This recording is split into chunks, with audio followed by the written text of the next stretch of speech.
we're talking about reconciliation and faith today. There are two examples. One is from South Africa and the Truth and Reconciliation Commission, where the issue was not specifically religious, but where there were religious people that got involved in the process of reconciliation, and Desmond Tutu actually headed up the commission. And obviously that was very important in colouring, if you like, the sentiment with which the commission went about its business. That was really the importance of religion in that, and faith in that context. And then the second is specifically from Nigeria, where there has been violence between Christian and Muslim. It's basically a country whose population is pretty much 50-50, Christian and Muslim.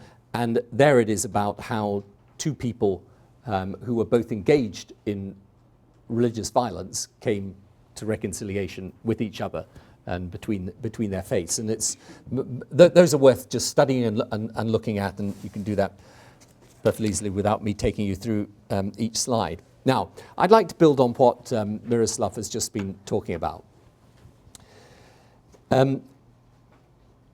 First proposition is that religion is a major factor in most of the conflicts in the world today. Now, I know you're going to do conflict next week, but just to give you an appetizer. That's not the wrong thing to say in the context of conflict for next week. Religion, there's no point in disputing this. Religion is a major part of most of the conflicts that are going on in the world today.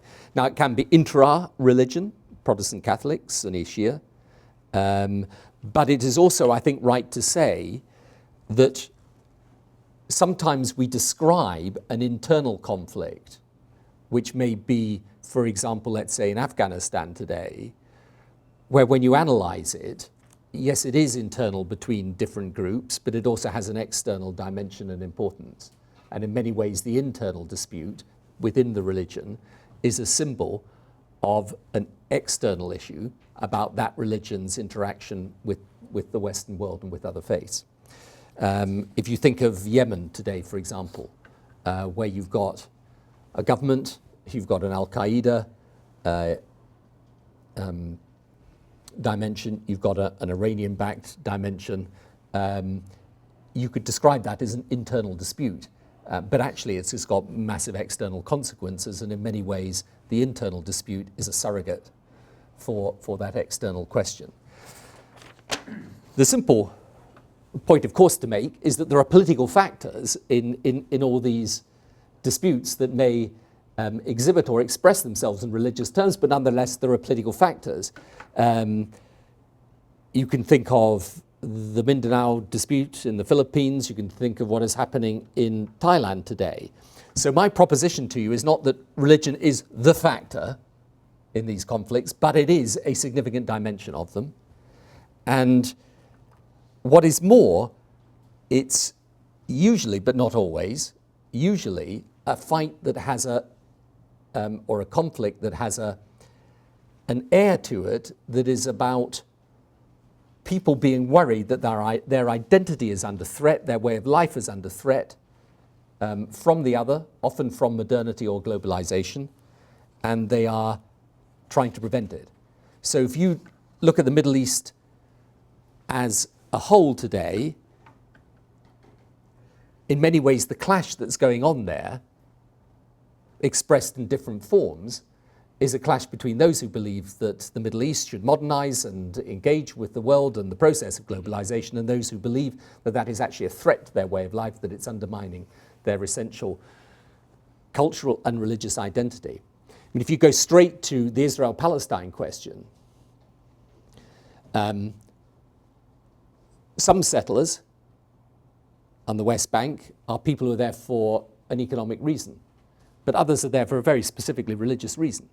And their belief is that there is no such thing as an occupation, but that actually they have an historic right to settle in this country on the West Bank, and that is very much linked to their religious view of Judaism. Indeed, some of those people will actually oppose the concept of the State of Israel because they believe that that is inconsistent, in fact, with their essential religious belief. If you look at the position of Christians in the Palestinian territory, there has been a very steady and clear diminution in the numbers of Christians able to stay in places like Bethlehem. It's quite a serious issue, actually, but it's plain and it's there, and that is for many reasons to do with the overall conflict, but also in part to do with the feeling that they are under pressure because of their religious belief. And if you take the situation in Jerusalem, which is a place of holy worship for Jews, for Christians, and for Muslims, yes, of course, there are many political factors that go to make up this dispute, but it would be absurd, I would suggest, to eliminate the religious dimension from the issue. I would say even in Northern Ireland, where in a way you could say that most obviously it is about United Kingdom versus United Ireland. You could say it's about land. You could say it's about class, actually, to a certain degree, certainly economic opportunity. Nonetheless, the fact is it divided on Catholic Protestant lines, and there were many indirect cultural consequences of that that were very important. So my first proposition is this, and I think it is pretty clear, which is that religion and religious faith is a major dimension of most conflicts in the world today. Not the only, but a major dimension. The second proposition is, which may seem obvious when you've stated the first proposition, but I think doesn't often appear obvious to people, is that therefore faith is relevant to reconciliation. In other words, if it is a major dimension in the conflict, let me put it at its minimal, reconciliation may not happen even if it has the support of the faith community, but I would suggest it is highly unlikely to happen in circumstances where reconciliation does not have the support of the faith community. And if we take the situation in Northern Ireland, there would have been no peace in Northern Ireland if the faith community, as indeed I think Scott Appleby and Gillian Smythe, I think in their works indicate, the faith community hadn't got on side with it in significant degree, not all parts of it, but to a significant degree. If the faith community had been irreconcilable, it, to me, would have been pretty much, I don't think you could have contemplated the prospect of a peace process that succeeded. So that is the second proposition, which raises the third, which is that if religion is a major factor in most conflicts, and if faith and the support of the faith community is a significant part of the process of reconciliation, what are the conditions for faith to be an advantage or support to reconciliation? What are the circumstances in which it is likely that religious faith is supporting that process of reconciliation? Or perhaps another way of putting it, what are the characteristics that we would look for in the faith community when that process of reconciliation is underway? And I would suggest there are four, really. Number one, or A, if you could put it, since I've got three, might as well get A. Still lawyers training there. Key faith groups must not see reconciliation as contrary to their faith. Now, that may seem an odd thing to say, but let me explain what I mean there. A faith group may say this is not a just solution, and therefore we're not in favour of it. So the absence of justice, it may be a reason why a key faith group says, well, we don't support this process of reconciliation. Or, for example, there may be a dispute about the holy places associated with that faith. In other words, there may be a geographical, Miroslav and I were discussing this morning, is that sometimes there is a geographical, very specific geographical dimension to faith, which means that a process of reconciliation that may be about compromise becomes impossible because people say we cannot compromise on this. So, for example, if there were to be, not that there would be, but if, for the sake of the hypothesis, there were to be an agreement that, say, excluded Islam from Jerusalem, that would not be supported by the world of Islam, by Muslims. It wouldn't matter what other aspects of it, but that would be considered as something that was, I mean, they would consider it as unjust, but they would also consider it as contrary to their religion. And therefore, this proposition is that for faith to play a positive role in reconciliation, the key faith groups must not see reconciliation as contrary to their faith. 3b, if you like. I think forgiveness and the concept of forgiveness is an important precondition for faith groups to play a positive or advantageous role in reconciliation. And I think this question of forgiveness is treated differently in different religious faiths, for sure, but it is a very vital part of people of faith coming to the point at which they can say, despite what has happened, we nonetheless can reach out to the person that was our enemy and is now either not our enemy or even our friend. And one of the most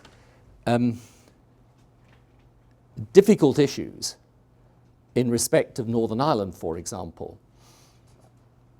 but this is true in respect of Israel-Palestine, is that you have to be prepared as someone of faith, not necessarily someone of faith. You could be without faith and still forgive, but it's important that forgiveness, when you're dealing with a conflict in which faith is such an important part, for forgiveness to be a vital part of your religious belief, because otherwise, when you're then confronted with the person who, let us say, is responsible for having killed your son or your daughter or your friends or members of your community, you have to be prepared in those circumstances to put the past behind you. Now, that is an incredibly difficult thing, but forgiveness as a part of the belief of that faith community is an important part of faith playing a positive role in reconciliation. The third characteristic that I think has to be present is that if you have an exclusive view of your religious faith, in other words, mine is the true faith, you have to carry within that faith, exclusive though it is, and this is the point that Miroslav was making earlier, if you like, the antidote to your own poison, as it's sometimes called. In other words, you may believe that yours is the only true faith, but nonetheless your faith is able to encompass the view that either God's love is universal, or there is a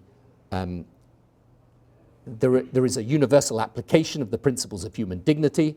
And so even if you believe I get salvation, the person who's not in my faith doesn't get salvation, nonetheless your view of religion has to be sufficiently open to some fundamental values that encompass more than the people of your faith in order for reconciliation to work.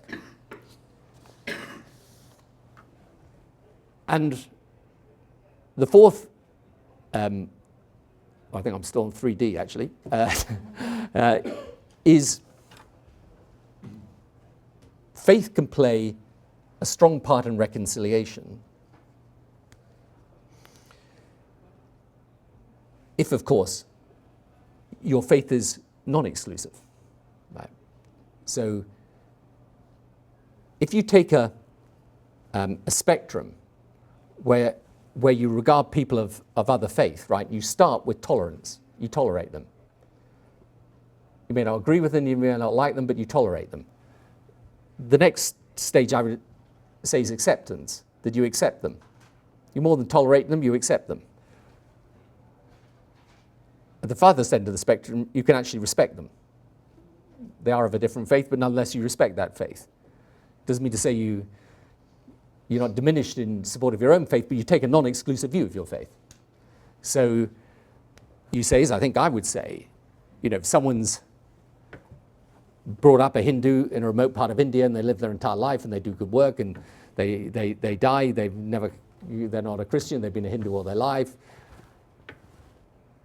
To me, I would have issues with a God that declared such a person as destined for hell rather than heaven on that basis. So I think undoubtedly the easiest way that faith plays its part in reconciliation is if there is that ability to respect those of a different faith. So to summarize it, for faith to be of advantage or support for reconciliation, the conditions and characteristics are: A, faith groups must not see reconciliation as contrary to faith. B, there is a concept of forgiveness that is integral to that faith. C, if exclusive in the view of religion, it nonetheless has within that concept of religion a fundamental belief in universality of God's love or human dignity. And D, that actually where it's most advantageous will be where there is a non-exclusive view of your own religion. The fourth point is therefore this, and it follows from the argument and the rest of the points. So if it is the case that religion is a major factor, and if it is the case that faith therefore can be a major part of reconciliation, and if it is the case that the easiest way that faith can play that part is if it has that concept of respect for others, then the fourth proposition is that interfaith dialogue and action improve the prospects of reconciliation and are actually an important dimension to that reconciliation. And I think where it is a natural part of the reconciliation process, then reconciliation is more likely to succeed and conflict is less likely to recur. One of the things that was absolutely bizarre to me about the Northern Ireland situation, and I think I may have said this to you last time we met, so forgive me for repeating it, but it's relevant to this, is how Protestants could tell Catholics and Catholics can tell Protestants walking down the street without actually talking to each other. Have I ever told you about this? Did I tell you about no. One of the most curious things, because sometimes I used to say to on either side, you'd hear a story of a Catholic who would go into the Shankill Road, which is the most violent Protestant part at the time, and they would literally come out. So let's say they came out of a fish and chip shop, right? They're not talking to anybody, and they're kicked to death on the street, right? Nobody. And I used to say, but how can anybody tell this young guy comes out? You know, we're living in, I mean, okay, it's Northern Ireland, it's in the United Kingdom in the late 20th century. How on earth can somebody tell? And each side would say to me, no, we can spot it immediately. And the fascinating thing is when I put the same point to Muslim friends about Sunni and Shia, for example, Iraqis that I ask about this, then we can tell straight away. I said, well, what do you mean you can tell? I mean, obviously when they speak, you can tell, but surely before you cannot, we can tell. Serbs and Croatians, the same. Huh? Serbs and Croatians, the same. Is that right? Yeah. So there you go. And it's an extraordinary thing. So it's an instantaneous recognition of difference. And it's relevant to the point I'm making for this reason. That because that difference has become part and a major part of the conflict, sometimes the conflict itself. And because that difference has engendered a whole set of fears and anxieties about the other person, right? They are going somehow to, their aim is to take over my life. The reason why interfaith dialogue and action is so important to reconciliation is that it requires people to talk, and through talking they are more likely to understand. It requires people to learn, and in learning they're more likely to fear. And here's the other thing that happens. Hello, Miroslav and I were having an interesting debate about this morning. And I think that points C and D of the last bit, in other words, an exclusionary view of religion, but with certain fundamental universal concepts, and a non-exclusionary view become more likely. In other words, that what actually happens is that the exclusivity around you, through the process of interfaith dialogue, frays somewhat. It becomes somewhat melted or fungible at either side of the religious divide. And so what is interesting to me about the common word is that the common word, the dialogue between Christians and Muslims, but it could perfectly easily incorporate Judaism, probably will, hopefully, soon too, is that each person who goes into this dialogue says very clearly, my faith remains my faith, but I accept that there are certain things that we have in common.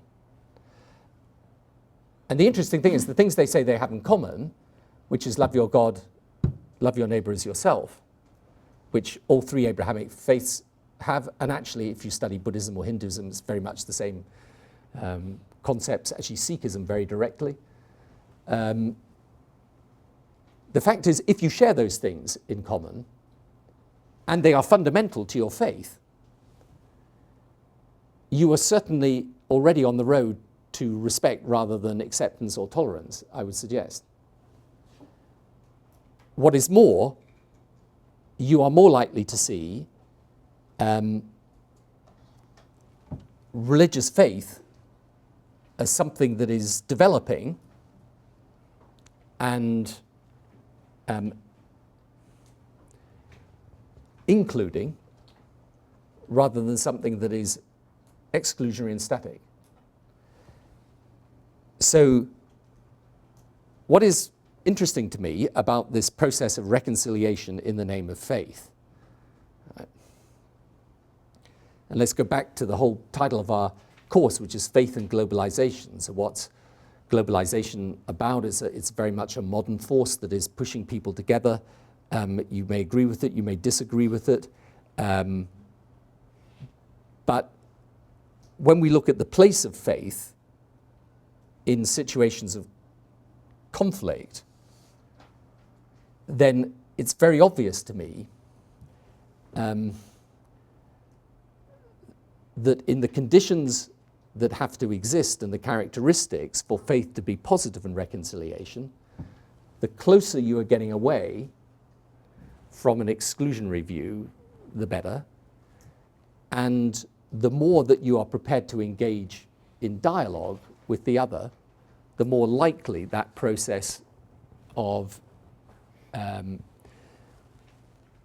more inclusionary notion of religious faith is to take root. Now, what this actually means, which is why it's interesting to me in sort of geopolitical terms, is that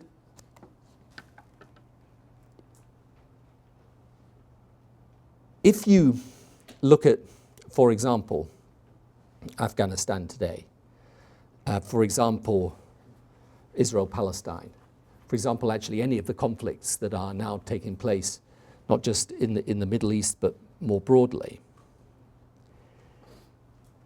then putting the concept of interfaith dialogue at the center of resolving those disputes is actually a very, very important part of creating a different context in which people can reconcile. And that what is a fundamental mistake is to believe that you can separate a political process of compromise from a religious process of reconciliation. And the implications in policy terms, in fact, are very, very profound, because it means that a dimension of your policy in dealing with this, not merely because it's a nice thing to think about, is a good idea to do, but actually an essential prerequisite of an effective policy, is that we engage in this process of faith as part of reconciliation. And what that does, of course, is it challenges enormously those who are engaged within those faiths to come out and be part of this, and what is more, to provide, if not the theological justification, at least the theological defense of such a process. In other words, the reason why the common word is interesting is that it is clerics that have come together to say, my religious faith does not prevent me from having this dialogue with you. Because the argument in many parts of the world is actually you're diminishing your religion, or you're devaluing it, or in some way you may even be betraying it by having this religious dialogue. But actually, the clerics are providing a theological justification as to why that isn't so.